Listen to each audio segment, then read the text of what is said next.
अस्सलाम वालेकुम। हम ए लेवल्स बिज़नेस स्टडीज़ की कंप्लीट वीडियो सीरीज़ के साथ आपके सामने हाजिर हैं। ये इसका पहला पार्ट है। एएस की वीडियोस हम बना चुके हैं, वो आप लोगों ने देख ली हैं, और ए लेवल्स में अब हम देखने जा रहे हैं। कोशिश करेंगे 4 से 5 वीडियोस में कंप्लीट कोर्स कवर करें। एज़ यू नो कि बिज़नेस स्टडीज़ में बहुत सारी चीज़ें नेचुरली आपको वैसी समझ में आ रही होती हैं, तो इसलिए हम उसको तेज़ लेके जा सकते हैं। ज़्यादा हम जूस एक्सट्रैक्ट करते हैं जब हम पास पेपर्स में जाते हैं, तो वहाँ पे उसको रिलेट करते हैं कि किस तरह से कौन सी थ्योरी, कौन सी बात कहाँ अप्लाई हो रही है।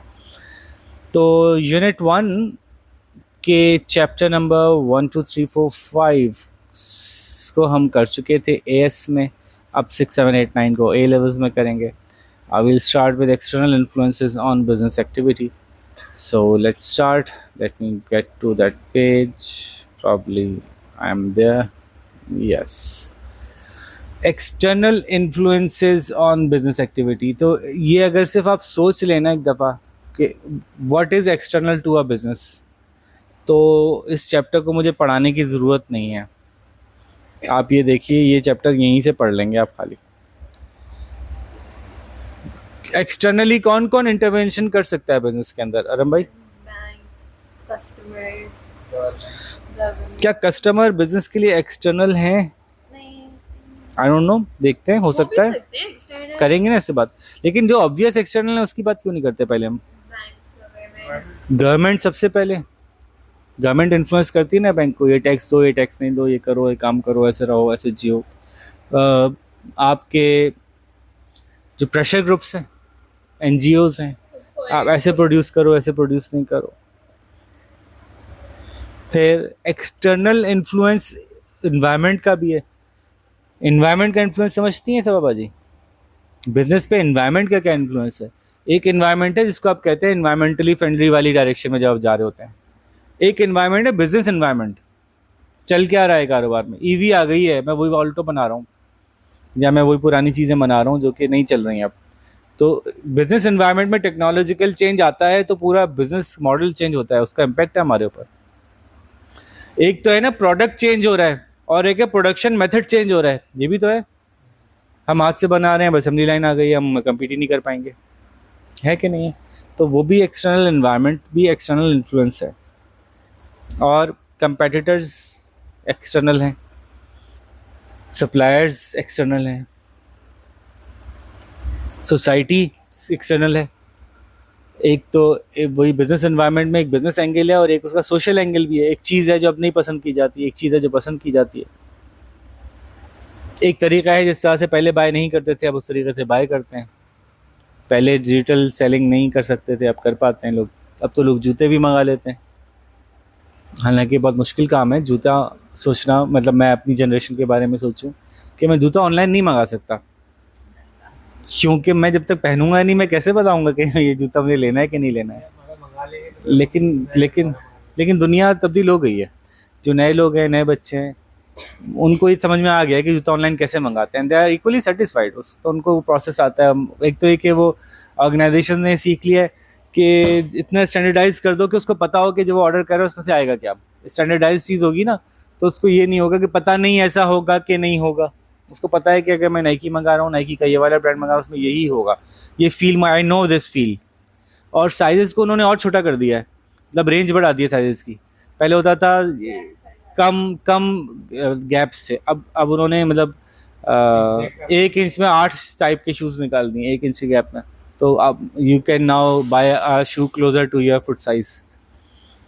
और तीसरा है कि उन्होंने रिप्लेसमेंट का ऑप्शन भी दे दिया है, नहीं समझ में आया वापस करके दूसरा ले लो। तो बहुत सारी ऐसी चीज़ें हो गई जो कि अब आज के यूज़र को तो आसान लग रही हैं। खैर, तो सोशल चेंजेस भी है ना, ये टेक्नोलॉजिकल चेंज तो है ही, लेकिन सोशल बिहेवियर का भी चेंज आ गया है। फिर जो मैंने कहा प्रेशर ग्रुप्स हैं, वो सस्टेनेबिलिटी की तरफ पुश कर रहे हैं आपको, ठीक है। ऑडिट्स हैं, ये सब कुछ है। तो यही बस चैप्टर में बात हो रही है। इसमें से कोई बात ऐसी लगी जो आपको समझ में नहीं आई? किसी एक इनके इन्फ्लुएंस को आप समझ सकते हैं? अगर मैं उठा के पूछूं, बताइए टेक्नोलॉजी का बिजनेस पे क्या इम्पैक्ट है? टेक्नोलॉजी का बिजनेस पे हर हर एंगल पे इम्पैक्ट है। How they produce, how they market, how they sell, how they transport, how they design, what is the product itself, even that is affected by technology. ये यहीं से पढ़ के ख़त्म हो गई बात।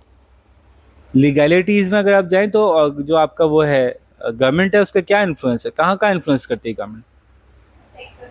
सबसे पहले रेवेन्यू टैक्सेशन, और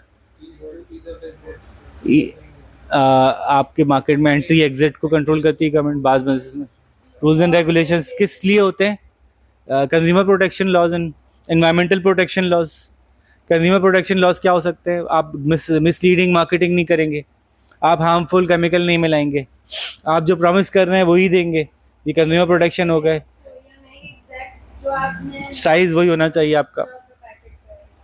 इन्वायरमेंटल प्रोटेक्शन लॉज होंगे, आप ऐसे प्रोड्यूस नहीं करेंगे, आपका इतना धुआं नहीं निकलेगा, इतने पार्टिकल्स पर स्क्वायर मीटर से ज़्यादा नहीं निकलने चाहिए आपकी चिमनी में से। आप अगर पानी गंदा कर रहे हैं तो उसको ट्रीट करके बाहर निकालेंगे। इन्वायरमेंटल प्रोटेक्शन, इतने दरख्त नहीं काटेंगे, इतना ये नहीं करेंगे। तो rules and regulation can be around many things, but we can generally divide them, classify them into two ways. One is having financial implication, the other is having protection for others, like for consumers, for environment, for villagers, for animals, for anything else. ये दो तरह के laws हो रहे होते हैं जो कि आपको तंग करते हैं। और भाईजान ने जैसे करेक्टली नोटिस करा है कि एंट्री एग्जिट तक के कुछ रूल्स भी होते हैं कि जैसे आप एंटर हो गए तो आपको ये डॉक्यूमेंट जमा करानी है, कम से कम यूँ होना चाहिए, इतना ऑफिस हो, इतना ये हो, ये सब कुछ भी बनाया जा सकता है एज अ लॉ, फलानी जगह रजिस्टर करें। तो देखें जो भी कुछ हमने बात की उसने जो भी इसके जो चैप्टर के इंट्रोडक्शन में ही दी हुई है कि this is what we are going to teach you, you already know that, this is what I was saying. जब हम बिजनेस स्टडीज़ में जाते हैं तो उसमें कोई बात ऐसी नहीं होती जो हम और आप नॉर्मली अपनी ज़िंदगी में गुजार नहीं चुके होते।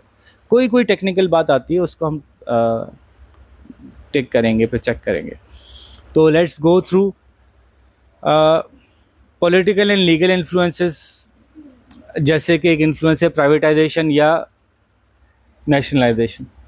पुराना हो गया ये, क्योंकि पूरी दुनिया अब ऑलमोस्ट पूरी दुनिया अब डेमोक्रेटिक हो गई है ना, तो ये प्राइवेटाइजेशन का गेम अब सब प्राइवेटाइजेशन ही सही लगता है लोगों को। अब नेशनलाइज चीज़ें सही नहीं लगती।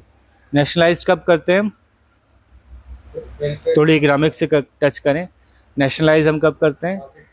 जब हमें पता होता है कि नेचुरल मोनोपोली होगी, नंबर वन। आइडियली जब करते हैं, लेकिन कुछ लोग आते हैं सोशलिस्ट। नहीं, आइडियली हम कब करते हैं? पता है नेचुरल मोनोपोली बन जाएगी, जो भी जाएगा मोनोपोली बनाएगा, तो फिर हम ही बना लेते हैं। और नेशनलाइज कब करते हैं? सही पर्पस नेशनलाइजेशन और है जिसकी कि स्ट्रेटेजिक कोई सिचुएशन हो, ऐसी कोई ऐसा काम हो जो स्ट्रेटेजिक काम हो, करना ज़रूरी हो, कोई और बिजनेस एंटर हो नहीं रहा। जैसे कि शुरू में पाकिस्तान में स्टील मिल लगाना बहुत कॉस्टली था, कोई एंटर नहीं हो रहा था, बाहर से इंपोर्ट कर रहे थे, अपना स्टील नहीं होगा तो मुश्किल होगी, ऐसा लगता था उस वक्त में। हम गवर्नमेंट ने कहा अपनी बना लेते हैं, हम खुद आ जाते हैं, बहुत बड़ी पाकिस्तान स्टील में खुद। बाद में हमने सीखा कि नहीं, बाहर से इंपोर्टेड स्टील से भी काम चल जाता है, लेकिन ये it took us 30 years to learn that. बाहर लेकिन उस वक्त ये सोचा था कि ये स्ट्रेटेजिक नीड है। सिमिलरली डिफेंस है, डिफेंस को भी हम क्या करते हैं? नेशनलाइज करते हैं। अमेरिका में डिफेंस का भी बहुत सारे इंफ्रास्ट्रक्चर को उन्होंने प्राइवेटाइज कर दिया। तो if you put your mind to it, you can privatise almost anything. और मोनोपोली के फैक्टर्स को भी वहाँ से निकाल सकते हैं, कंपटीशन को घुसा सकते हैं कुछ करके। जैसे कि जापान में रेलवे के अंदर हम कहते हैं railway is a natural monopoly, उसमें एक ट्रैक बिछ गया, अब वही उसी पे चलेगी गाड़ियाँ। तो जापान ने उसके ऊपर टेक्नोलॉजी को यूज़ करते हुए मल्टीपल कंपनीज की गाड़ियाँ चला दी, कंपटीशन करा दिया उसमें भी। ठीक है, 9:01 पे ये वाली ट्रेन जा रही है, 8:59 पे दूसरी ट्रेन जा रही है, जिस पे जाओ बैठो, जो सस्ती लगे।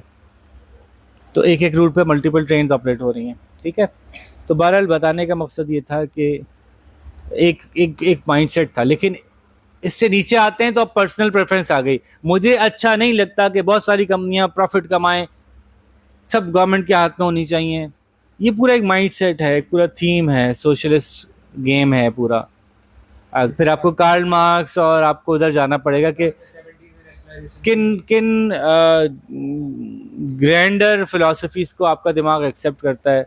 तो if you are socialist then you think के प्रॉफिट इज़ ईविल और हुएवर इज अर्निंग। और आपको देखेगा भी, वो देखो वो एलन मस्क एक अकेला बिलियन कमा रहा है, बाकी सब भूख से मर रहे हैं, तो उसको क्यों ये राइट है कि वो इस्तेहसाल करे गरीब का और ये सब कुछ। फिर तो ये पॉलिटिकल फिर एंगल आ गया इसमें।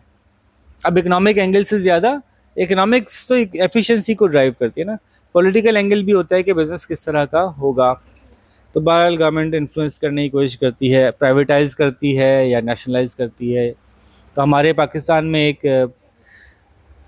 1960s में जो गवर्नमेंट के हेड्स थे उन्होंने प्रमोट किया लोगों को कि आप बिज़नेस करें, नहीं चलो बेटा, उससे मैं डिस्ट्रैक्ट हो रहा हूँ।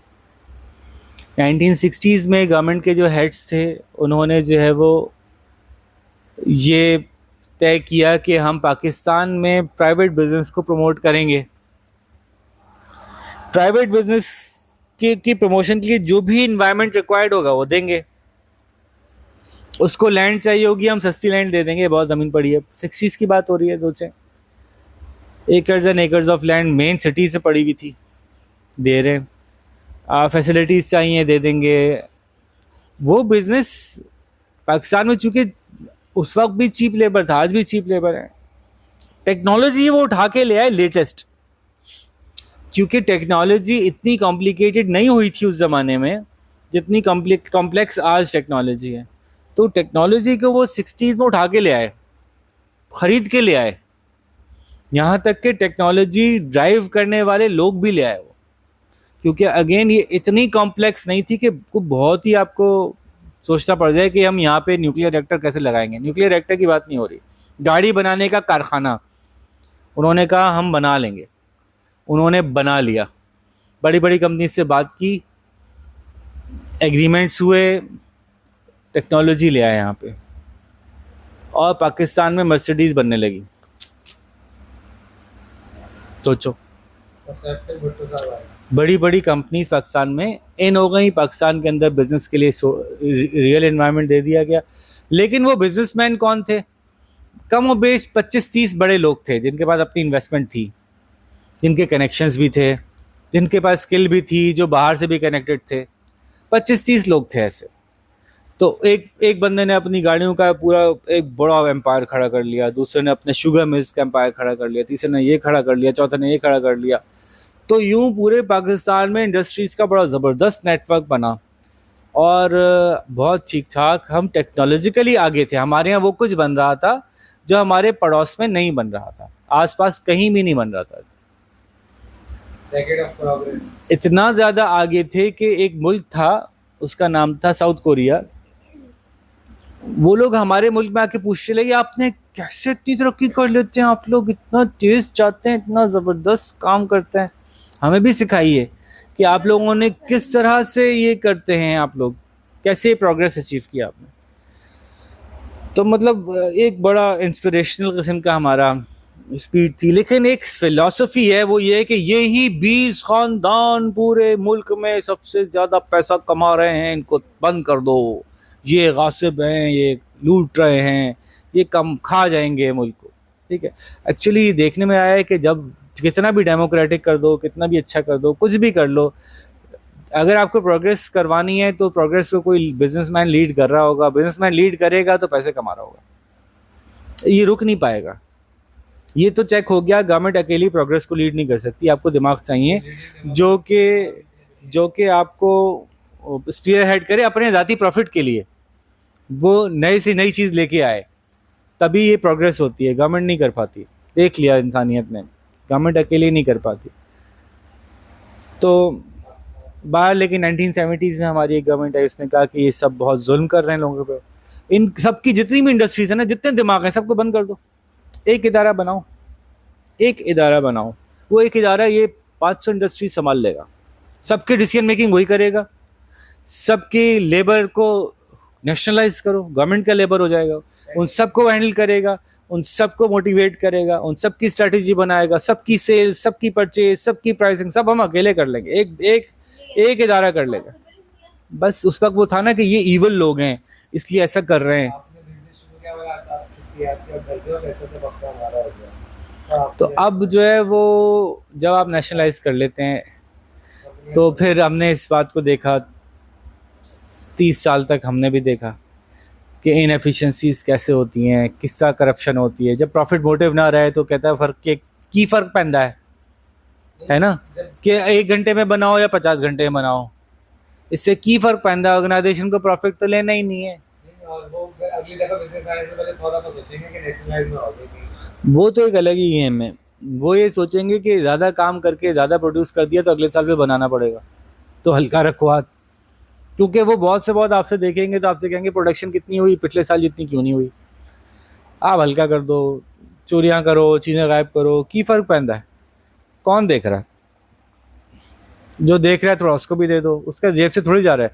सबसे बड़ा जो इम्पैक्ट आता है ना लोगों की फिलहाल माइंड सेट में, मैंने खुद गवर्नमेंट सेक्टर में काम किया है, मैं लोगों को ये लगता है यार किसी की जेब से थोड़ी जा रहा है यार, क्यों तुम्हें इतनी तकलीफ हो रही है, मेरा थोड़ा फ़ायदा हो जाएगा तुम्हें क्या होगा, किसी का नुकसान थोड़ी कर रहा हूँ मैं। ये माइंडसेट है उन लोगों का भी जो अच्छे मुनासिब लोग हैं, मतलब वो कह रहे हैं हम चोरी नहीं कर रहे भाई, किसी का नुकसान थोड़ी कर रहा हूँ मैं। गवर्नमेंट के पैसे आराम से जा रहे हैं। हाँ, तो हमारे ही पैसे हैं, इसमें क्या बुराई है। इनएफिशिएंसीज होते होते ये नौबत आ जाती है। बहरहाल हम डिट्रैक्ट थोड़ा सा हो गए सिर्फ इस बैकग्राउंड को बिल्ड करने के लिए कि ये बाज़ डिसीजंस गवर्नमेंट इन्फ्लुएंस जो करती है बिजनेस को जो टच करती है, उसमें बाज़ कोई लॉजिकल रीजंस होते हैं और बाज़ सिर्फ पॉलिटिकल या सोशल रीज़न होते हैं जो वो खुद डिफाइन करते हैं। मेरा वोटर ये समझता है इसलिए मैं यही करूँगा, वरना वोटर खुश नहीं होगा। उन्होंने एग्जाम्पल्स पाकिस्तान स्टील मिल की दी हुई हैं, एडवांटेज डिसएडवांटेज दिए हुए हैं। ज़रा सुनिए कि गवर्नमेंट के नेशनलाइज होने के एडवांटेज क्या हैं जी।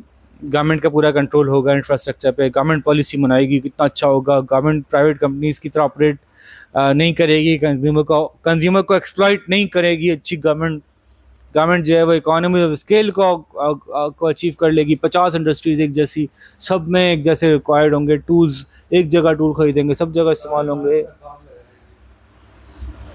लेकिन हमने देखा इनके डिसएडवांटेज पढ़ने की जरूरत भी नहीं है, हमने देख लिया क्या डिसएडवांटेज है। हमने inefficiencies, demotivation, corruption, no decision making, no cohesion, no even direction.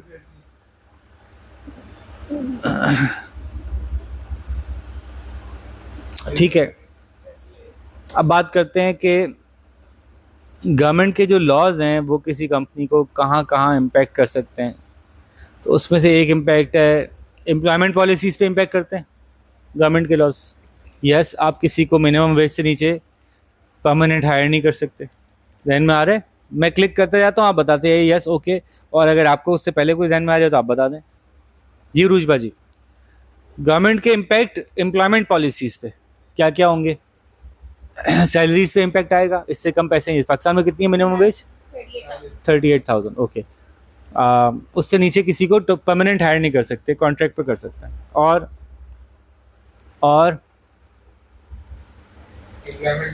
Government के लॉज का इम्पैक्ट एम्प्लॉयमेंट के ऊपर, एम्प्लॉयमेंट पॉलिसीज पे क्या आता है?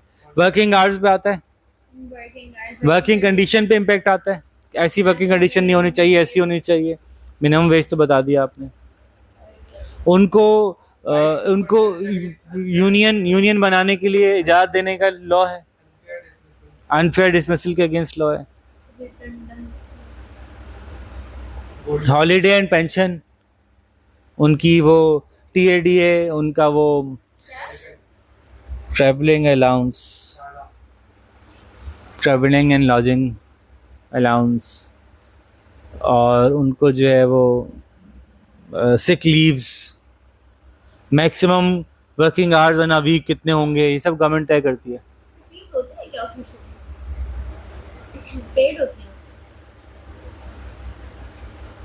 फिर डिस्क्रिमिनेशन नहीं होगी, हेल्थ एंड सेफ्टी का ख्याल रखा जाएगा, रेसिज्म नहीं होगा, मतलब डिस्क्रिमिनेशन नहीं आता। चाइल्ड लेबर ज़बरदस्ती आजकल हो गया इम्पैक्ट हमारे पर। और equal representation of all genders, not equal, बल्कि बस अनफेयर रिप्रेजेंटेटिव नहीं होगी, डिस्क्रिमिनेशन नहीं होगी। कंज्यूमर राइट्स पे क्या क्या होगा? अनफेयर इंक्रीजिंग प्राइसेस, ठीक है, कोल्यूजन नहीं होगी, यानी दो कंपनियां आपस में बात करके ये तय कर लें कि हम दोनों प्राइस बढ़ा देते हैं, तो ये प्राइस अप्रूव गवर्नमेंट करेगी। वो दुओपल ही होगी, जैसे मिल्क प्राइसेस है गवर्नमेंट दो या दो से ज्यादा नहीं। उसका इंक्रीज गवर्नमेंट अप्रूव करती है कि इंक्रीज होगा कि नहीं होगा। बात चीज़ों में वो नेसेसिटीज़ के अंदर होता है, अप्रूव करता है। और कुछ एक बास्केट ऑफ गुड्स होती है, इसकी प्राइस मार्केट में अप्रूव नहीं करने देते, कहते हैं हम अप्रूव करेंगे प्राइस। ओके, नहीं सीपीआई नहीं, सिर्फ सिर्फ चंद नेसेसिटी जिसमें दूध है, जो बहुत ज़्यादा वोलेटाइल होती है ना मार्केट, उसके अंदर ऐसा करते हैं। पेट्रोल है जैसे, उसके लिए आप अप्रूवल लेंगे फिर प्राइस बढ़ेगी। दूध है, और बताएं, सब्जी है। एक प्राइस पे कंट्रोल आ गया, और क्या कंट्रोल करती है गवर्नमेंट? कंज्यूमर के लिए अनफेयर मार्केटिंग नहीं करेंगे, मिसलीडिंग मार्केटिंग नहीं करेंगे, और क्या करेंगे? और कौन सी गुड्स अवेलेबल है मार्केट में कंज्यूमर को, अच्छे गुड बुरे गुड्स, क्वालिटी ऑफ गुड्स पे कंट्रोल करेगी, और कौन से बुरे गुड्स को आउट भी कर सकती है ना, जैसे कि मेरिट गुड्स, डीमेरिट गुड्स को आउट करेगी। और आगे चलें ना, आगे चलें, मेरिट गुड्स की कैसे करें? और गवर्नमेंट का कंट्रोल है कंज्यूमर के ऊपर, ये अवेयरनेस में वो अवेयरनेस चला लेगी, चलें बुरे गुड्स के खिलाफ। और अब बताएं ना, इससे क्या फ़ायदा है, और क्या क्या चीज़ें हैं? और कहाँ से लाएं? दुकान पे जाएं। मार्केटिंग हो गई, प्राइसिंग हो गई, क्वालिटी हो गई, कंटेंट हो गया, और टाइप ऑफ गुड हो गया, सब हो गया। होर्डिंग, होर्डिंग से बचाओ। होर्डिंग से भी बचाती है, बिल्कुल सही। और कॉर्पोरेट सोशल रिस्पॉन्सिबिलिटी क्या होती है? कॉर्पोरेट सोशल रिस्पॉन्सिबिलिटी क्या होती है? एक्सटर्नल इन्फ्लुएंस है ना। बिजनेस करें एज अ प्राइवेट इंडिविजुअल, लेकिन वो एनवायरनमेंट का भी ख्याल रखें। अगर आपकी वजह से किसी के ऊपर कोई नेगेटिव इन्फ्लुएंस हो रहा है तो उसको ख़त्म करें, मिनिमाइज़ करें, उसकी जगह पॉजिटिव। जैसे कि जब कोई फैक्ट्री लगती है किसी ख़ास इलाके में, तो कहती है हमारे इलाके के आसपास एक अच्छा सा स्कूल होना चाहिए, ताकि हमारे लेबर यहीं से आते हैं, अच्छे स्कूल में पढ़ें। हमारे इलाके के आसपास ग्रीनरी होनी चाहिए, हमारे लेबर यहाँ से, हमारे इलाके के आसपास सिक्योरिटी अच्छी होनी चाहिए। तो वो कॉलोनी आबाद करने लगते हैं। जो बड़ी बड़ी फैक्ट्रीज़ हैं ना, जो अच्छी का फैक्ट्रीज़ हैं, तो उनके आसपास अच्छी कॉलोनीज अब होती हैं। इवेंचुअली वो गेटेड कॉलोनीज भी हो जाती हैं बातों, कि हम सिक्योरिटी भी इनको देंगे, हमको ये भी करेंगे, इन्हीं में से लेबर हमारे पास आएंगे, इन्हीं को हम अच्छा पानी, अच्छा खाना, अच्छी तालीम, सब कुछ देंगे। This is corporate social responsibility. इसी अलावा अपने इलाके के अलावा बाहर निकल के पूरी नेशन को सपोर्ट करते हैं। अरहम भाई, कॉर्पोरेट सोशल रिस्पॉन्सिबिलिटी को एग्जाम्पल दें।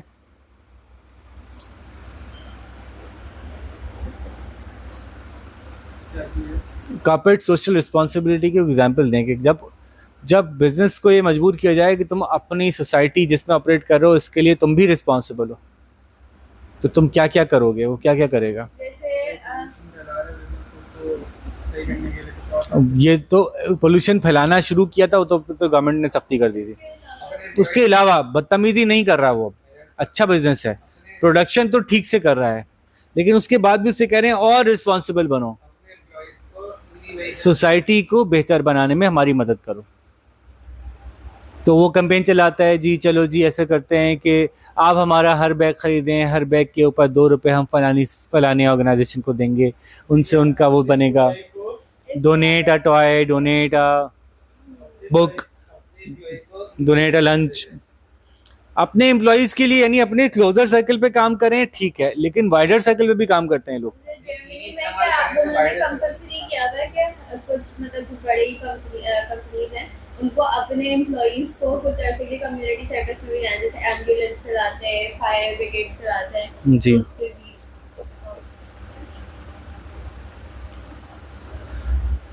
हर नया एम्प्लॉय 6 महीने के लिए नहीं लगता। अब कॉर्पोरेट सोशल रिस्पॉन्सिबिलिटी के लिए फंड आता है गवर्नमेंट के पास, बिजनेस के पास, वो नहीं का इंटरेस्टिंग बात है।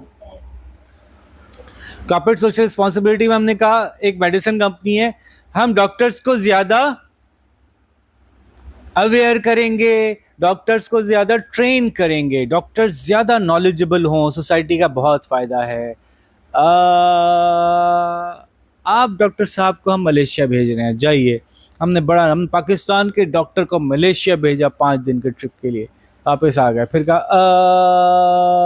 आप डॉक्टर साहब को मलेशिया भेजेंगे, लेकिन जब खोल के देखा तो वो उन डॉक्टर को भेज रहे थे जो उनकी दवाएं प्रिस्क्राइब कर रहे थे। बाकायदा अंदर कंपटीशन हो रहा था, सबको पहले से बता दिया था मलेशिया का टिकट आ रहे हैं भाई, मलेशिया का टिकट आ रहे हैं, कौन है भाई, कौन है, किसके ज़्यादा मेडिसिन लिखी जा रही हैं, कौन बंदा ज़्यादा मेडिसिन लिख रहा है।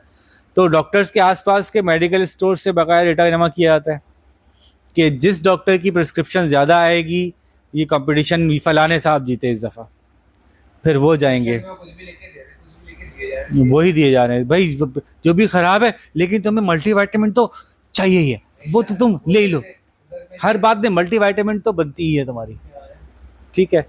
तो भाई ये बात है कि इस तरह से ये, क्या ये कॉर्पोरेट सोशल रिस्पॉन्सिबिलिटी है या ये इलीगल इंसेंटिव है? जी भाई साहब, जी भाई, जी भाई। नहीं, जैसे सर वो Illegal. है ना? डॉक्टर साहब के पास उन्होंने एंटीबायोटिक ऐसे काम किए दे दी थी जो एंटीबायोटिक का काम नहीं था। तो बहुत से लोग जो हैं वो अपने ऐसे काम निकालते हैं कि उनको पता है कि उनको ट्रिप पे जाना है, या उनको गाड़ी मिलनी है, गाड़ी दे देते हैं, या उनको पैसे मिल जाते हैं, कुछ ना कुछ इंसेंटिव मिलता है। छोटे मोटे तो ऐसे हो जाते हैं, छोटे मोटे तो ऐसा बजट होता है इनके पास, सीएसआर वालों के पास ऐसा बजट होता है। हमने एक ज़माने में एक वेलफेयर क्लिनिक खोला था, सच्ची में, सच्ची का वेलफेयर क्लिनिक था वो 2 नंबर वाला वेलफेयर क्लिनिक नहीं था, तो नाम नहीं ले, ऐसे ही वेलफेयर क्लिनिक खोला था। तो जो हमारे डॉक्टर साहब जो जिनसे हमारा कॉन्ट्रैक्ट हुआ था, उन्होंने कहा कि यार आप अपने क्लिनिक की जगह को मुतयन करें, बाकी क्लिनिक को भरना जो है ना, हम जब अपने कामों अपनी ज़ाती फ़ायदे के लिए क्लिनिक को भरवा सकते हैं, just because we know that we prescribe certain drugs, तो सोशल फ़ायदे के लिए तो हम भरवा ही सकते हैं, करना चाहिए हमें इसके लिए थोड़ा काम। तो उन्होंने फ़ोन घुमाया, सब जगह से इधर उधर से लोग आए, उन्होंने ये रखा, उन्होंने वो रखा, उन्होंने ये ला के दिया, सब फ्री में भर दिया। तो इतने ये तो ज़रा सी चीज़ थी, एक डॉक्टर की कॉल पे जो है वो 5 कंपनी ला के उन्होंने सामान भर दिया कि वेइंग स्केल हमारा, बेड हमारा, तो घड़ी हमारी, तो ये हमारा, तो हर चीज़ उनकी होती है। हर एक बता रहे थे आजकल ये चल रहा है अपने पास, फ्री में आ रहा है, चाहिए आपको तो भिजवा देते हैं।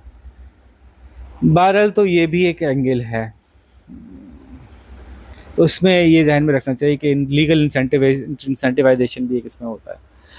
और उसके अलावा सोशल जो रिस्पॉन्सिबिलिटी पे काम कर रहे हैं, क्लेम कर रहे हैं ना, हम कॉर्पोरेट सोशल रिस्पॉन्सिबिलिटी पे काम कर रहे हैं, उसकी वजह से लोग उनसे ज़्यादा खरीदते हैं ना कि अच्छे लोग हैं, तो फिर उनकी कॉर्पोरेट सोशल रिस्पॉन्सिबिलिटी के अगेंस्ट होने वाले एक्सपेंडिचर का ऑडिट भी होना चाहिए, तो वो होता है, सोशल ऑडिट कहलाता है।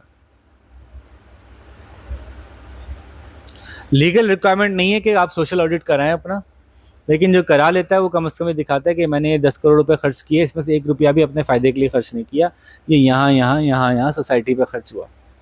ठीक है, बहरहाल आगे चलते हैं।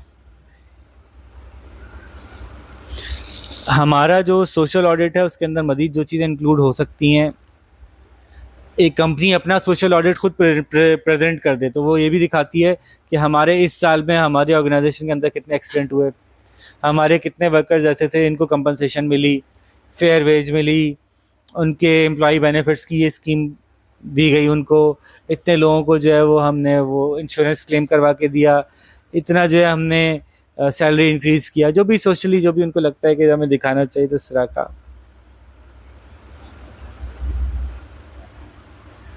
प्रेशर ग्रुप्स किस किस तरह के होते हैं भाई, ज़रा एक मोबाइल्स को थोड़ी देर के लिए क्लोज करें, ताकि मैं नेक्स्ट चैप्टर पे आने वाला हूँ, तो उसको मुझे निकालना है जल्दी से। प्रेशर ग्रुप्स कौन कौन से हो सकते हैं, जल्दी से 1-2 नाम बता दें, मैं आगे चलता हूँ। कस्टमर ही है ना प्रेशर ग्रुप, कस्टमर के अंदर कौन क्या किस टाइप के, for example voice of customer Pakistan में एक प्रेशर ग्रुप है, बस ऐसे ही होते हैं बहुत सारे। कुछ इस लेवल के होते हैं कि वो कानूनी चाराजोई भी कर सकते हैं, उनके पास इतने पैसे जमा हो जाते हैं वॉइस कस्टमर से जमा कर करके कि वो कानूनी चाराजोई भी करते हैं। अच्छा जी, इन्वायरमेंटल फैक्टर्स में से बिजनेस के ऊपर इफेक्ट आ रहा है, डेमोग्राफिक चेंज का इफेक्ट आएगा बिजनेस के ऊपर। क्या होती है डेमोग्राफिक चेंज, जल्दी से बताएं। पॉपुलेशन के डेमोग्राफिक्स में चेंज आ गया, यंग पॉपुलेशन ज़्यादा हो गई, तो बिजनेस उस हिसाब से एडजस्ट करेगा। ठीक है, फीमेल ज़्यादा एजुकेटेड हो गई, बिजनेस एडजस्ट करेगा उसके हिसाब से।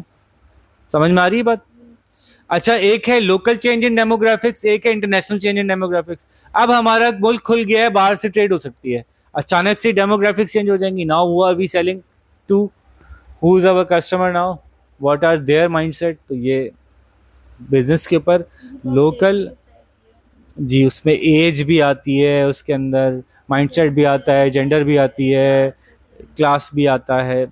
इस तरह से किस तरह के वर्कर्स अवेलेबल हैं मेरे पास, ये भी डेमोग्राफिक्स पे चेंज होगा ना, बिजनेस के ऊपर इम्पैक्ट है ना। एक्सटर्नली पढ़े लिखे हैं कि नहीं है पाकिस्तान में एक बड़ा अच्छी अपॉर्चुनिटी है कि पाकिस्तान अपना आईटी सेक्टर को इंटरनेशनली सेल कर सकता है। हमारे एक दोस्त हैं, एक बहुत बड़े इंटरनेशनल जाइंट कि एक फर्म जिसने कि दुनिया भर में आईटी के मुख्तलिफ बिजनेस को ख़रीदा हुआ है, तो वैसे तो वो बिज़नेस पाकिस्तान में एक लोकल आदमी ने शुरू किया था, उसको एक कंपनी ने ख़रीदा जो इस बिज़नेस से 10 गुना बड़ी थी, उसको एक और कंपनी ने इंटरनेशनली ख़रीद लिया जो उस बिज़नेस से 10 गुना बड़ी थी, उसको एक और कंपनी ने ख़रीद लिया जो उस बिज़नेस से 10 गुना बहुत बड़ी थी। इतनी बड़ी बिज़नेस तक अब बात पहुंच गई है कि वो उनके लिए पीनट भी नहीं है, वो एक दिन में बंद कर दें उनको मसला नहीं है। मिलियंस ऑफ डॉलर्स का बिज़नेस है पैरल। इसका एक कंपनी का मिलियंस ऑफ डॉलर्स का बिज़नेस है, ऐसे उनके पास हज़ारों कंपनीज बाई की हैं उन्होंने। तो बताने का मतलब ये था कि जब आप खुल जाते हैं तो किस तरह की एम्प्लॉयमेंट आपके पास पॉसिबल हो जाती है, किस तरह का एम्प्लॉयर आपको अट्रैक्ट कर रहा है। पाकिस्तान में जब वो आए थे तो बहुत ज़्यादा चांस, अच्छा जिस नेशनैलिटी का बिजनेस डायरेक्टर होता है ना, पहले जो इनका ओनर का लेवल था ना, वो टॉप लेवल, वो एक और कंपनी का सिर्फ एक रीजनल मैनेजर के लेवल का बंदा था उनका, क्योंकि उनके यहाँ पूरे ग्लोबल बिजनेस है ना, तो ग्लोबल बिजनेस को पहले उन्होंने तोड़ा हुआ है उसमें आपके बर आज़म में कॉन्टिनेंटल हेड्स बनाए हुए हैं, हर कॉन्टिनेंटल हेड्स के अंदर डिबेट तोड़ा हुआ है, नेशनल हेड्स के अंदर जाके बात होती है। हमारा तो पूरे मुल्क में कोई एक हेड बन जाए तो बड़ी बात होती है। तो बताने का मकसद ये था कि वहाँ जो हेड बनता है, हेड ऑफ टेक्नोलॉजी है, तो हेड ऑफ टेक्नोलॉजी कहता है कि मैं आनंद मिश्रा हूँ, तो टेक्नोलॉजी कहाँ होगी? टेक्नोलॉजी इंडिया में होगी। कोशिश होती है उसकी, एक अंदर से होता है उसका जज्बा कि मैं अपने मुल्क के लिए काम करूं। अगर मैं स्टीवन कॉरी हूं तो मेरी जो है वो इंग्लैंड में क्यों नहीं सब कुछ है। अपने आर्गूमेंट्स रखूंगा, मैं कोशिश करूंगा इसको। तो पाकिस्तान में एक बड़ा अच्छा खासा बड़ा डिवीजन है उस कंपनी का, उसके लिए आर्गूमेंट ये है कि बंद कर दे, बेकार है, कोई काम नहीं है। हमारी सारी जो टेक्नोलॉजी है वो किसी और मुल्क में है, तो हम वहीं ले जाते हैं इस बिजनेस यूनिट को भी। तो फिर उस पर आर्ग्यूमेंट ये आया कि यार इससे सस्ता कहीं और है नहीं। ये जो डेवलपमेंट की टीम हमें जो भी काम करके दे रही है, इससे सस्ता तो कहीं भी नहीं मिल रहा। तो इसको बंद करके किसी महंगी जगह जाने में कोई लॉजिकल नहीं लग रहा। तो वो चूँकि एक और बिजनेस मैनेजर पहले से इस पूरे सिनेरियो को समझता था, तो उसने फाइट कर लिया, तो बच गया। और जब वो उन्होंने पूरा स्टडी किया, उन्होंने कहा वाकई अच्छा खासा फ़र्क है यार, बहुत फ़र्क है कॉस्ट में, तो बाकी दुनिया में और आप में तो बहुत फ़र्क है कॉस्ट में। इंडिया क्या, चाइना क्या, बांग्लादेश क्या, आपकी कॉस्ट तो सबसे नीचे है। उनका फिर ऐसा करते हैं, फिर एक्सपेंड करते हैं इसको बड़ा करते हैं यार, यह बड़ा फ़ायदा है इसमें, ठीक है। तो पाकिस्तान के अंदर कॉस्ट के एतबार से एक्सपेंशन का बहुत मौका है अभी आईटी सेक्टर में, फॉर्मल आईटी सेक्टर में।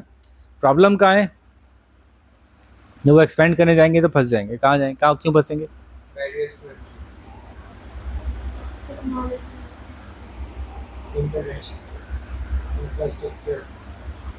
वर्कफोर्स नहीं है, स्किल्ड वर्कफोर्स बाहर जा रही है। लोकली स्किल्ड वर्कफोर्स जो 5 साल का तजुर्बा रखता है ना, वो पाकिस्तान में क्या कर रहा है, बाहर बैठ जाएगा। तो स्किल्ड वर्कफोर्स ना होने की वजह से बहुत बड़ी अपॉर्चुनिटी होती है, वो पकड़ नहीं पाते यार। ठीक है, तो आपकी चेंजिंग डेमोग्राफिक्स बातों का आपके बिजनेस मॉडल को चेंज करती हैं, अफेक्ट होता है आपके ऊपर।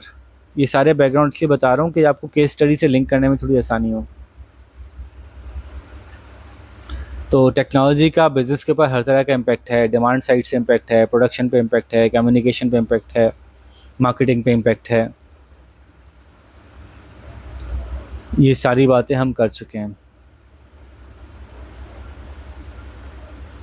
कंपेटिटर और सप्लायर का इम्पैक्ट होता है, बिल्कुल होता है। जब 10 कंपेटिटर और खुलेंगे तो आपको प्राइस चेंज करनी पड़ेगी, मार्केटिंग स्ट्रेटजी चेंज करने की पड़ेगी।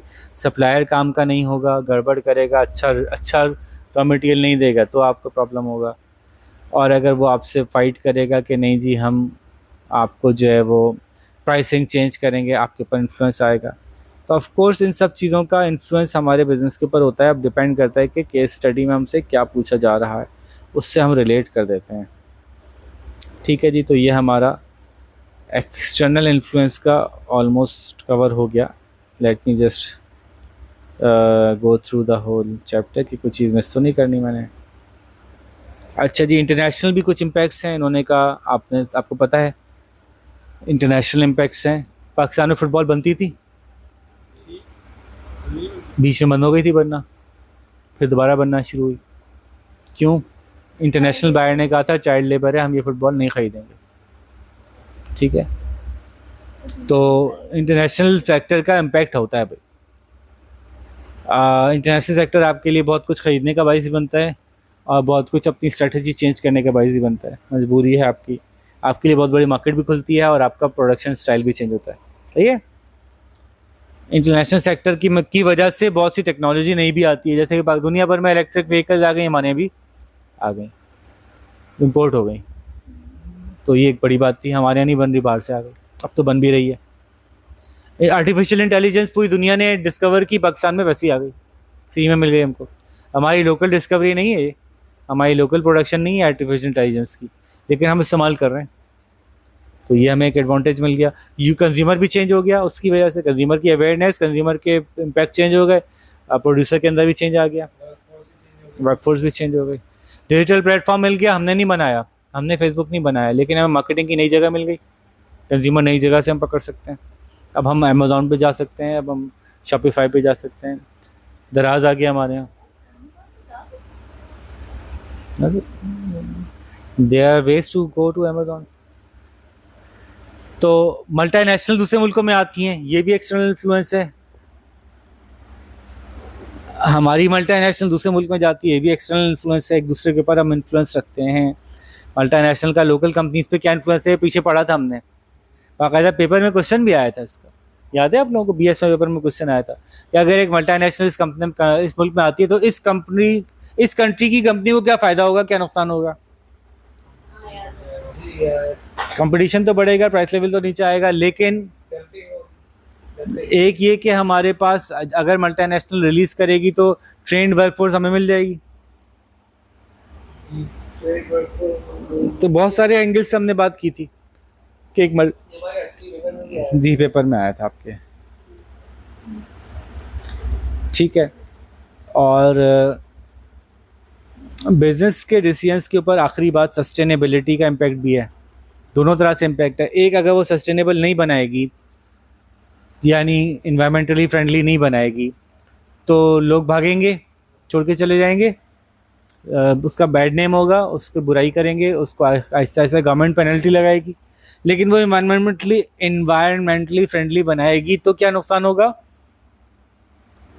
कॉस्टली होगा, महंगा पड़ेगा, मुश्किल होगी बनाना, कंपटीशन नहीं कर पाएगा वो उन लोगों से जो कि सस्ता बना रहे हैं। तो ये एस्पेक्ट्स हैं जो उसको ध्यान में रखने चाहिए। इसी के हवाले से हम आगे चलते हैं। एक्सटर्नल इन्फ्लुएंसेस के अंदर ही इकोनॉमिक इन्फ्लुएंस भी तो है बिजनेस के ऊपर, है सवाबाजी। अब बात हो रही है कि इकोनॉमिक एक्टिविटी से बिजनेस को क्या इन्फ्लुएंस होता है। इकोनॉमिक बूम है, बिजनेस को ऑटोमेटिकली कस्टमर ज़्यादा मिलेंगे, रिसेशन है तो कस्टमर्स कम होंगे, प्राइस लेवल पे इम्पैक्ट आएगा। सही है। अब मुझे आप लोगों से जवाब चाहिए, तो मैं माइक जो है वो सेकेंडरी माइक ओपन कर रहा हूँ। हाँ, आप लोगों को क्या पता, यही तो बात है कि बिजनेस ही आप लोगों के अंदर मौजूद है, अंदर छुपा हुआ है। आपके अंदर से बिजनेस निकालूंगा मैं। वो क्या मशहूर शेर है हमारे ज़माने का कि निकाल लाया हूँ एक पिंजरे से एक परिंदा, निकाल लाया हूँ एक पिंजरे से एक परिंदा, यानी आज़ाद हो गया वो। अब उस परिंदे के दिल से पिंजरा निकालना है। वाह वाह वाह वाह। उमैर नजमी साहब का शेर है मशहूर, ये जवान शायर हैं आजकल के। नॉर्मली जवान शायर आजकल के ज़्यादा पसंद नहीं है मुझे, लेकिन ये अच्छे शायर हैं। खैर चलो, वो शुरू हो गई, बिजनेस निकालना है। अब इस स्टूडेंट बॉडी के दिल से बिजनेस बाहर निकाल के सामने खड़ा करना है, ये रहा बिजनेस भाई जी। तो भाई अब सवाल है मेरा आपसे, सबसे पहले सवाबाजी को पकड़ाता हूँ। सवाबाजी एक एक करके सवाल करते जाएंगे। हमारे पास मशरा सबा, उरूश, अरहम, अब्दुल्ला और जवार मौजूद हैं। सवाबाजी ये बताइए, कि हमारे पास इकोनॉमिक जोन में बात करने के लिए जो बातें हैं वो है जीडीपी ग्रोथ यानी बूम एंड रिसेशन, और है अनएम्प्लॉयमेंट, इन्फ्लेशन और करंट अकाउंट बैलेंस इश्यूज, उसके बाद फिस्कल पॉलिसी, मॉनेटरी पॉलिसी। 6 बातें। तो आप 5 बैठे हैं, आप 5 बातों, छठी मैं कर दूंगा। क्या तो पहले आप बताएं जीडीपी ग्रोथ के टाइम पे बिजनेस को क्या फीलिंग आती है, क्या क्या फैक्टर्स हैं जो उसको कंसिडर करने होते हैं जब जीडीपी ग्रो कर रहा है, इकोनॉमिक बूम आ रहा है। जी सबा, नहीं आपको पहले बोलो, मुंह के करीब करके बोलें। अगर इकोनॉमी ग्रो कर रही है तो बिजनेस को क्या फील हो रहा है? नुकसान हो रहा होगा बहुत ज़्यादा। नहीं, फिर फायदा होगा ना। ये माइक दूर करके तो आवाज़ नहीं आएगी ना बेटा। किसी और तो नहीं पूछना तो आप ही को, बोलना तो आप ही को पड़ेगा। देखिए मैंने कितने करीब माइक लगाया हुआ है। जी शाबाश, और करीब करना ग्रो पड़ेगा। कर रही होगी तभी एक्सपेंशन हो रही है। मार्केट ग्रो कर रही होगी तो एक्सपेंशन हो रही होगी, इनकम लेवल बढ़ रही होगी। इनकम लेवल बढ़ रही होगी तो बिजनेस को क्या फील होगा? प्रॉफिट। प्रॉफिट क्यों फील होगा? इनकम लेवल से डायरेक्ट प्रॉफिट हो जाएगा। नहीं, इनकम लेवल से डिमांड बढ़ेगी, उसकी डिमांड बढ़ेगी, कंज्यूमर्स बढ़ने का चांस है। लेकिन एक मसला भी होगा कि मार्केट ग्रो कर रही है, बिजनेस बढ़ रहे हैं, कंपटीशन। तो कंपटीशन ही बढ़ेगा। इसका उलट कर लें, अगर रिसेशन के टाइम पे होंगे तो क्या मसाइल होंगे? इनकम कम होगी और डिमांड कम होगी, उससे उसको क्या मसला होगा? प्रॉफिट कम होगा। प्रॉफिट नहीं, सेल्स कम होगी। प्राइसेस को उसको क्या करना पड़ेगा? कम करना पड़ेगा। कम करना पड़ेगा। वेजेस कम करने की कोशिश करेगा तो लोग नहीं, मसला होगा, लोग तंग करेंगे। लेकिन वेजेस कम किए बगैर कॉस्ट कैसे कम करेगा? तो प्रॉब्लम में आ जाएगा। ठीक है, बिजनेस रिसेशन में प्रॉब्लम में आ जाएगा। और एक और मसला खड़ा हो जाता है इसमें, जो कर सकता है वो प्राइस कट करता है, प्राइस वॉर शुरू कर देता है। फिर आप क्या करेंगे? तो recession is a difficult situation and boom is a situation where you can take advantage of the recession, but you have to take advantage yourself. Advantage would not come by itself. ऐसा नहीं है कि आप बैठे रहेंगे खुद ब खुद एडवांटेज हो जाएगा। जी उरुज बाजी। नेक्स्ट क्या है? इन्फ्लेशन, डिफ्लेशन, डिसइन्फ्लेशन, इसमें बिजनेस को क्या फील होता है? इन्फ्लेशन तो तब होती है कि जब आपकी इन्फ्लेशन हो रही है। कौन कौन सी तरह की इन्फ्लेशन होती है? Cost push, demand pull. अब इस सिचुएशन में, इस इन्फ्लेशन में बिजनेस को जब इन्फ्लेशन हो रही है तो बिजनेस को क्या मसला होता है? 2 एंड से मसला होता है। डिमांड पुल में तो ये होता है कि अच्छा अभी डिमांड और कॉस्ट को छोड़ें, खाली इन्फ्लेशन की बात करें कि इन्फ्लेशन में बिजनेस को क्या प्रॉब्लम होता है? 2 तरह से प्रॉब्लम होता है। एक तो प्रॉब्लम ये होता है कि उसके अपने रेवेन्यूज कम हो रहे होते हैं। इन्फ्लेशन की वजह से रेवेन्यू क्यों कम होगा? महंगाई हो रही है, उससे रेवेन्यू क्यों कम हो रहा है उसका? डिमांड कम हो जाती है। नहीं, क्यों? महंगाई हो रही है, चीज़ें की कीमतें बढ़ रही हैं, ज़रूरी नहीं है कि डिमांड भी कम हो रही हो सकता है कंज्यूमर की इनकम भी बढ़ रही हो। गवर्नमेंट ने एक्सपेंशनरी फिस्कल पॉलिसी अपना ली हो, इन्फ्लेशन भी हो रही है, डिमांड भी बढ़ रही है। तो ला महाला डिमांड कम हो रही होगी, ज़रूरी नहीं है इन्फ्लेशन की वजह से। आइसोलेशन में अगर इन्फ्लेशन की बात करें तो इन्फ्लेशन से डिमांड ज़रूरी नहीं कि कम हो रही है। फिर इन्फ्लेशन से उसको प्रॉब्लम क्या है? कॉस्ट बढ़ रही होगी उसकी। एक जो ऑब्वियस मसला है वो कॉस्ट पहले है कि इन्फ्लेशन है तो उसका लेबर महंगा हो गया, उसका रॉ मटेरियल महंगा हो गया, उसकी चीज बिकी नहीं बिकी, इट डजंट मैटर, पहले उसकी चीजें ही महंगी हो गई, प्रॉफिट मार्जिन्स कम हो गए, तो मजबूरन उसको प्राइस बढ़ानी पड़ेगी या प्रॉफिट में से कॉम्प्रोमाइज करना पड़ेगा। उधर कंज्यूमर साइड पे देखें तो इन्फ्लेशन अगर हो रही है और वो वाली इन्फ्लेशन है जो डिमांड की वजह से इंक्रीज हुई है, तो समझ में आता है कि डिमांड बढ़ रही है, इस वजह से इन्फ्लेशन हो रही है, चलेगा। लेकिन अगर वो इन्फ्लेशन है जो कॉस्ट की वजह से बढ़ रही है, उस पर कंज्यूमर ने डिमांड नहीं बढ़ानी और इन्फ्लेशन बढ़ गई, तो ऑटोमेटिकली डिमांड कहाँ जाएगी? अब कम हो जाएगी। तो अब ये कैसे हैंडल करेगा बिजनेस? बात समझ आती है?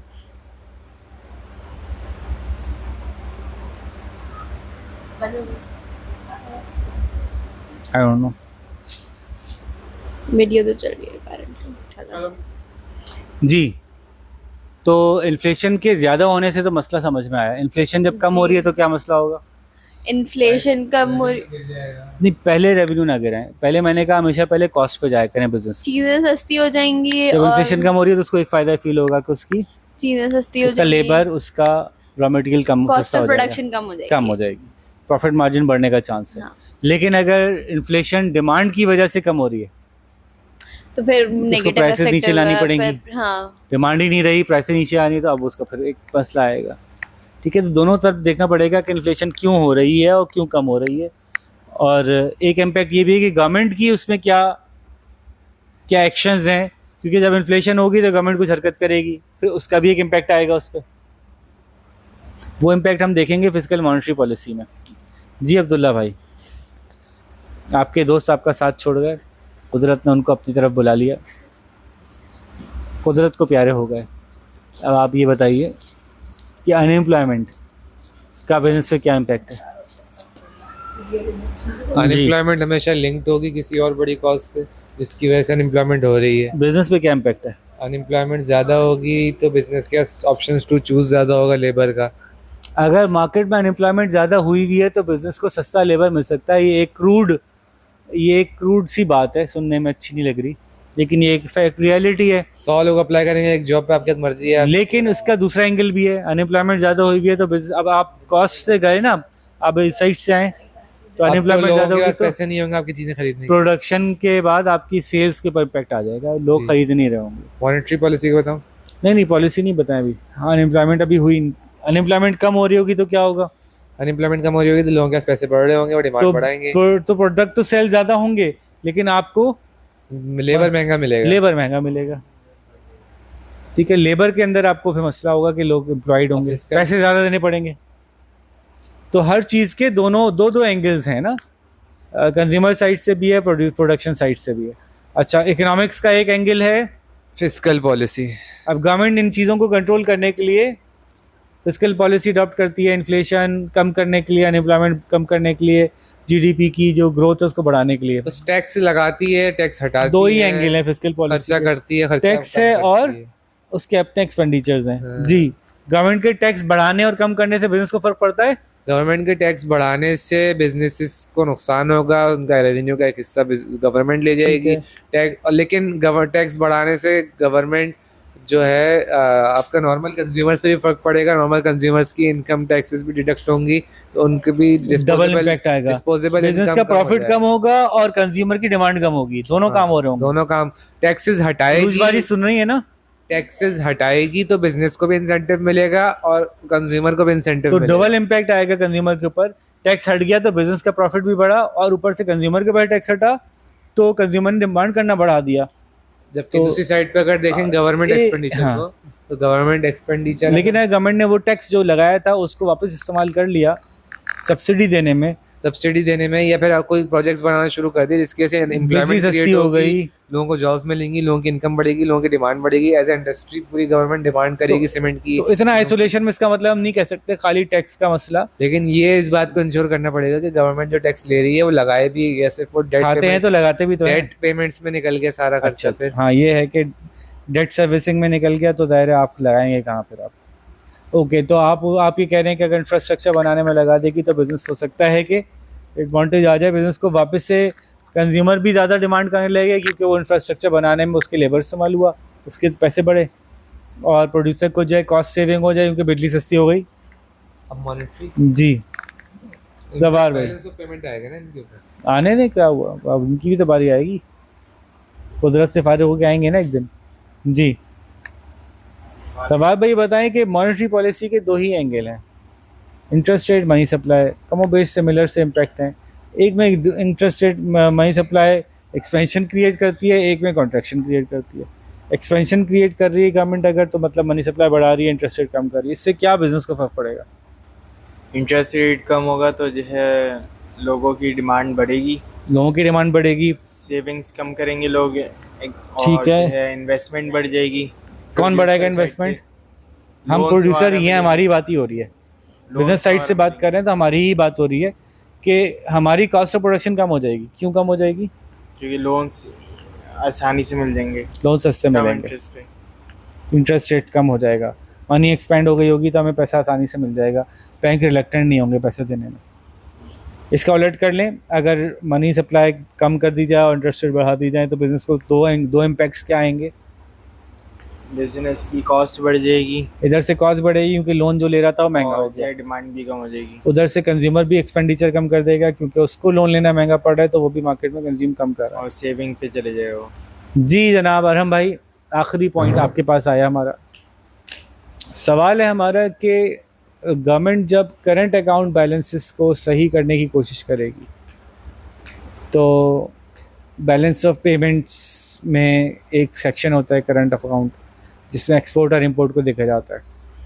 तो अगर एक्सपोर्ट्स कम है और इंपोर्ट ज़्यादा हैं तो गवर्नमेंट कुछ पॉलिसी अडॉप्ट करती है, और एक्सपोर्ट ज़्यादा है और इंपोर्ट कम है तो बिज़नेस पे क्या इम्पैक्ट आता है। तो पहले ये वाला सिनेरियो लेते हैं कि इंपोर्ट्स बहुत ज़्यादा हो रही हैं, एक्सपोर्ट्स बहुत कम हो रही हैं, तो गवर्नमेंट कुछ एक्शंस लेती है, उसका बिज़नेस पे क्या इम्पैक्ट है। जी पहले तो एक्शन सोचें क्या क्या लेती है, मुंह के करीब कर लीजिएगा। एक्शंस जो है वो कोटास लगा सकती है, कोटा लगा सकती है, वो उस पर आपके बिज़नेस को फ़ायदा होगा कि नहीं होगा। किस कोटास से। बिज़नेस में कोटा लगा दिया गवर्नमेंट ने, हाँ, आपके बिज़नेस को इससे फ़ायदा है कि नुकसान है। इससे फ़ायदा ये है कि मतलब अगर मेरा लोकल बिजनेस है तो मतलब जो बाहर से लोग प्रमोट कर सुन रही हो भाई, कोटा से हमारे बिज़नेस को फ़ायदा है कि अगर बाहर वाला बंदा आ रहा था चीज़ लेके कंपटीशन दे रहा था वो नहीं देगा, वो सभी में होगा, कोटा में भी ऐसे ही होगा, एम्बार्गो में भी ऐसे ही होगा, कोटा एम्बार्गो टैरिफ में भी ऐसे ही होगा। हाँ, लेकिन अगर कोटा एम्बार्गो टैरिफ जिस चीज़ पे लगाए, मेरा कारोबार उसी चीज़ का था, मैं ही मंगा रहा था, हाँ, तो फिर मेरे साथ क्या होगा। अगर मैं खुद वो इम्पोर्टर था जिसके ऊपर ये लग गया तो फिर आप फिर तो जो है मसला वो होगा ना। उसकी सब्स्टिट्यूट तो फिर मतलब उधर ही ढूंढोगे ना। नहीं, मसला तो होगा ना हाँ, बिजनेस मसला होगा। बिजनेस को प्रॉब्लम होगा कि हाँ। अब गवर्नमेंट ने जिस बिजनेस में था उसी पे टैरिफ लगा दिया।